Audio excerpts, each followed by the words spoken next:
Vincent Council here. Vince, I remember when I first met you, I was a freshman coming into Severian, and you was a sophomore point guard, only one starting actually. Right. And I was like, who in the world is this? How easy a sophomore and he's starting? And then I saw you play, and I never seen a point guard who enjoyed passing the ball so much. Talk about your time at Severian first and why you transferred. 1 year came, went to varsity. I thought I was ready. Felt ready. It was good. Had a couple up and downs, but it was a learning process. And the junior year came, and then we just had a good team, but we could never get over the hump. I don't know what it was. We had a lot of D1 players. We just couldn't get over the hump. So I decided to take my talents to Lincoln, where I should have went my ninth grade year, honestly, because I used to play with just all the time. How was Lincoln? That year we had a national schedule, so it was cool. We had a lot of expectations. We wasn't supposed to lose. We were supposed to just breeze through states and New York City championship, and we did that. It felt good, but I felt like we were supposed to do that. So we celebrated, but we always knew what the job was. So your senior year, you won the city championship and the state championship, but then you end up going to Patterson School. How did that happen? I didn't like my offers, I guess. I didn't really think I think the offers I got, I was better than the offers I got. Plus, I was young, and that summer I just felt like I could just go to prep school and get bigger schools. So when you got to Patterson School, what was it like? Like, what did Patterson School do for you? Did it help you with your offers, or was it to qualify? It helped me with both.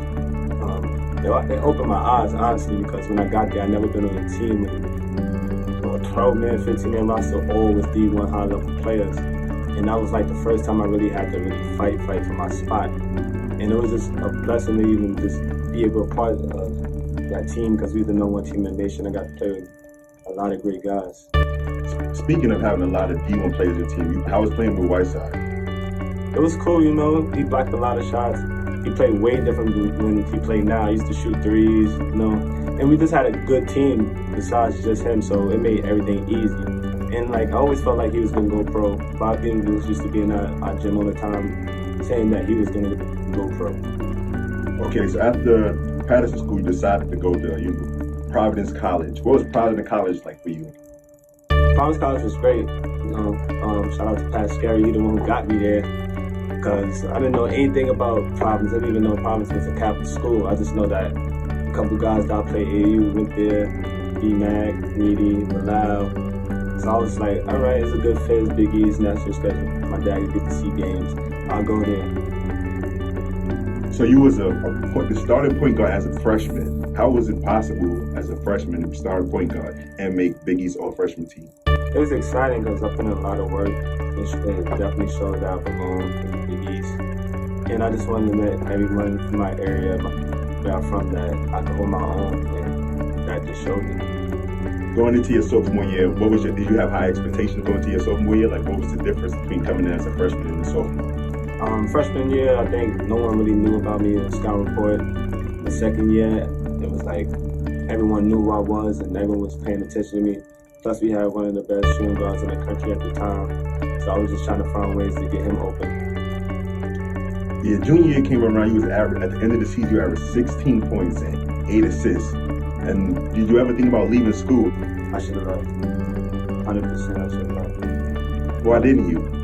Because I just felt like I wanted to win. I wanted to go to the tournament. And plus, we had players like Ricky come in. And I just felt like when he would have came, we would have been a better team. It just made things more easier for me. And, you know, things were left. Fortunately, your senior year, you ended up getting hurt. How was that? Talk about that a bit.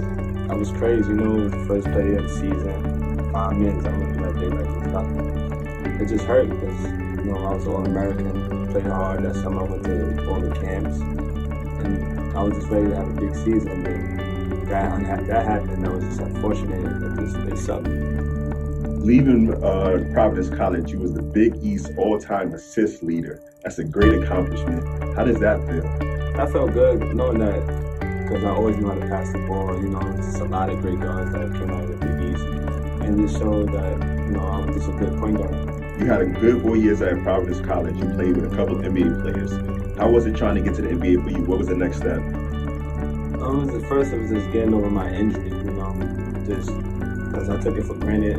My hamstring, I thought I would just bounce right back.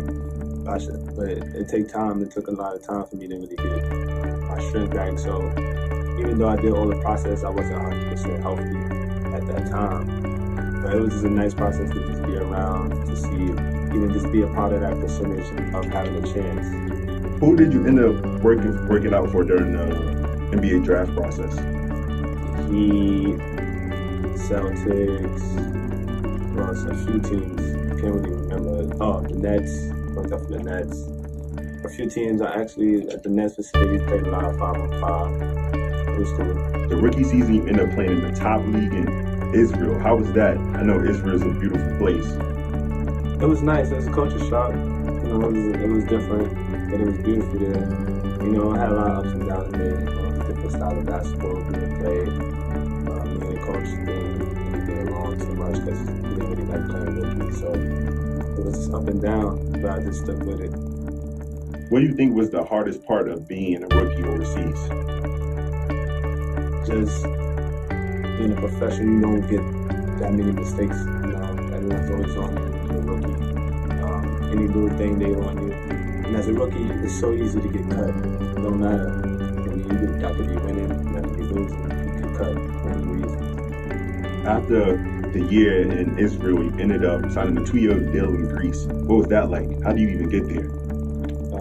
Just my agent, you know, said we were going to Greece for 2 years, which I should have did. I should have just signed 1 year there. But I ended up at the end of the year playing great. And I couldn't get on my contract. A lot of teams wanted me to go yearly, but I couldn't get on my contract. So that sucked. Speak a little bit about being in a 2-year deal and not being able to get out your contract. You know, if you was in a 1-year deal, what would have been the difference? I could have left right then and there. I could have just said I'm out. And being able to just go to a different team and play without having to sit out or being released. All right, you had all these offers, but you ended up going from Greece to Finland, which is a step down. How did that happen? Because I went home from Greece, ended up playing summer basketball, ended up injuring my left hand, had to get surgery, I had to play the whole year. So I had to start from the bottom, and I went to Finland, had a great year. What was the big issue about you sitting out a whole year? I know a lot of teams are scared when people see a gap in their resume. What was people questioning about you taking a year off, even after proving yourself in Greece and in Israel? Do I still have it? Can I still play? That's the main reason. There's a lot of new guys coming who are willing to take less money. So it's just a gamble to take someone who's been hurt for a whole year with no film, no stats. Where did you play this past year? I played in Liga Latvia, BTB. And how was that? That was cool. Coach was insane though. And we didn't really get along either, but just being around the top league in Russia, traveling, that was cool. So did you finish the season there, or you end up going somewhere else? I ended up leaving, ended up going to Slovakia. Didn't like it there at all, but you know, it's a job. What was so bad about Slovakia? I just know that it wasn't the level I'm used to playing at, so it was just hard getting up and just playing there, knowing that I don't belong there. So what's next for you now? What's next for me is I'm not trying to take no job that doesn't make sense. So right now I'm just training kids at underrated sports training, trying to help kids develop their basketball skills. What made you get into wanting to train kids? Just trying to help the youth stay out of trouble, just be a better person, and just helping out kids who need help. I know a lot of people know you as a past first point guard and someone who's always smiling and enjoy playing the game. What is there anything that you would like to tell the people that they may not know about you? I scored the points in college, so I can score too. I just like passing more. You spoke a little bit about training kids. Are you thinking about starting a brand or doing anything with that, or just temporary for the summer? Nah, I really want to start a brand. You know, I have a son who I think wants to play basketball, and I just want to have a foundation for him. You know, all my friends who have sons who are trying to play basketball. So. Do you have any idea on what you're going to name it if you start this brand? Underrated Sports. Okay, where you come up with that name? I just felt like my whole life I've been underrated, even though it was good. And, you know, I feel like there's a lot of players out there who's underrated who have a lot of talent, just as the other players in the country who just don't get seen at all. And they just remain underrated. Well, thank you for your time.